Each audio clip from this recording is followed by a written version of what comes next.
Palabras de la vicepresidenta del Centro de Estudios Colombianos, doctora Gladys Radonera. Bueno, un saludo muy especial a esta distinguidísima audiencia de académicos, políticos, militares, amigos, amigas, y de manera muy especial también a nuestros ilustres condecorados, doctor Antonio Caco Prada, doctor Omar Yepes, doctor Efraín Cepeda Sarabia, y lógicamente a todos los compañeros del Centro de Estudios Colombianos y a otro grupo también de Laicos por Colombia, instituciones del CPB, miembros del Centro de Estudios Colombianos, además de la Junta, y bueno, muchísimas personas que hoy tenemos el gusto de contar con su presencia. El Centro de Estudios Colombianos, con la publicación de su revista Aniversario 60 años, en la que destaca de manera muy especial el bicentenario de la independencia y los 170 años del Partido Conservador, ha querido permitir a sus destacados lectores el revisitar el pasado, darles una nueva vida y una oportunidad en el tiempo presente a personajes y sucesos que seguirán esculpiendo con sus huellas indelebles la historia futura de nuestra querida Colombia. Sumándome al propósito de visitar el pasado, me permito presentarles algunos personajes y hechos dignos de destacar y recordar en la conmemoración de las efemérides anotadas. Y vale la pena pensar, ¿qué papel desempeñaron las mujeres en la gesta emancipadora que conmemora el bicentenario? Recordemos algunas de ellas. Policarpa Salabarrieta, espía del ejército independentista, intercambiaba mensajes y reclutaba jóvenes para sumarlos a la causa libertadora. Sus movimientos fueron descubiertos y fue fusilada en la Plaza Mayor de Santa Fe el 14 de noviembre de 1817. Manuela Sáenz, conocida como la Libertadora y Libertador. Esta quiteña fue protagonista en las gestas libertadoras que encabezó Simón Bolívar. Manuela Beltrán, primera mujer que contribuyó con la lucha prerevolucionaria en Colombia. Manuela Sáenz de Santa María fundó el grupo Tertulia del Buen Gusto. A ella pertenecieron Antonio Nariño y Francisco José de Caldas. Temas como la literatura, la política e ideas revolucionarias se alternaban en dichas tertulias. Juana Velasco de Gallo, denominada la heroína de Toca, lideró a mujeres tunjanas que ante las dificultades que enfrentaban por el frío de sus travesías libertadoras, los soldados de Bolívar los dotaron de su propia ropa y la de sus familiares. Ella además le regaló al libertador su caballo de nombre Muchacho, con el que Bolívar resultó vencedor en la batalla de Boyacá. Antonia Santos, protagonista de la batalla del Pantano de Vargas y de la Boyacá, preparó el primer grupo revolucionario independentista que funcionó en el Socorro, Santander. Finalmente, Simona Duca de Alzate, nacida en Marinilla, Antioquia, ofreció a 5 de sus 6 hijos al general José María Córdoba para integrarlos a las filas de su ejército.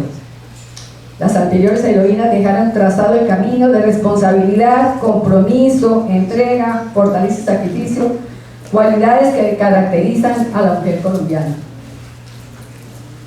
Del año 1819 de nuestra independencia avanzamos 30 años hasta 1849, año de la fundación del Partido Conservador, y encontramos que no existía documento alguno que de manera explícita mostrara lo que representaba el pensamiento conservador para esta época.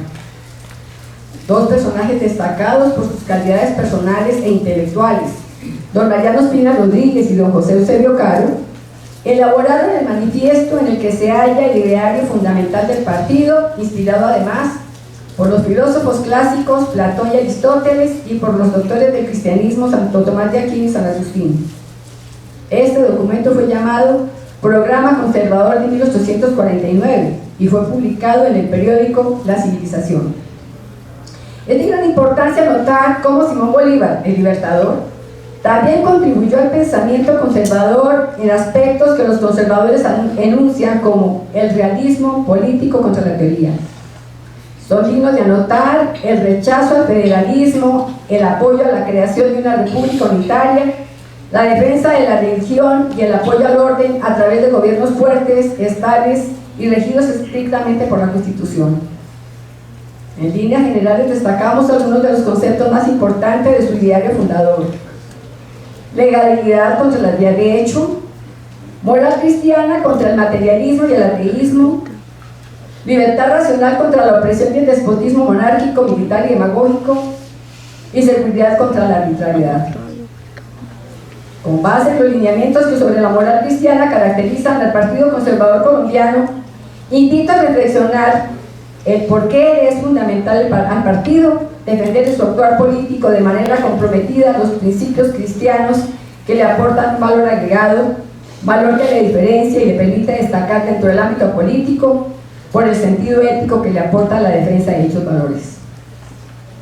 Aprovecho también esta oportunidad para destacar a la Organización de la Mujer del Partido Conservador Colombiano, que se ha constituido también en la promotora de estos valores y que ha sido en cabeza de la líder Soraya Galvis Cobo, quien en anteriores etapas predoctorales la acompañamos en giras realizadas por todo el país y que fueron los que dieron grandes resultados en épocas pasadas.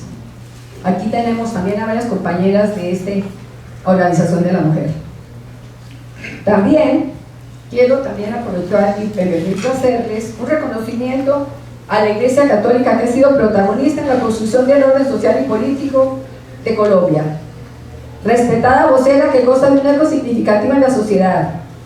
Ha participado activamente en la redacción de constituciones, en la aprobación de leyes, la realización de negociaciones o acuerdos de paz con los grupos armados y la regulación de instituciones fundamentales para la sociedad como lo son la educación y la familia. La Iglesia participó activamente en la redacción de la Constitución de 1886. En ella quedaron claros los vínculos entre la Iglesia y el Estado, que serían reforzados con la firma del concordato entre Colombia y el Vaticano en 1887.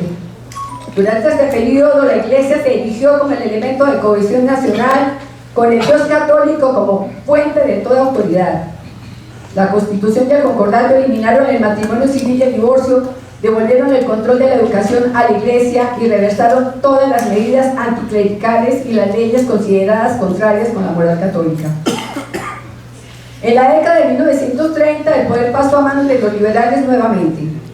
En ese contexto se realizó la reforma constitucional de 1936, que encontró la férrea oposición de la Iglesia porque, según ella, no interpretaba los sentimientos y el alma religiosa de nuestro pueblo al suprimir el nombre de Dios del encabezamiento de la Constitución y la mención de la religión católica como la religión de la nación.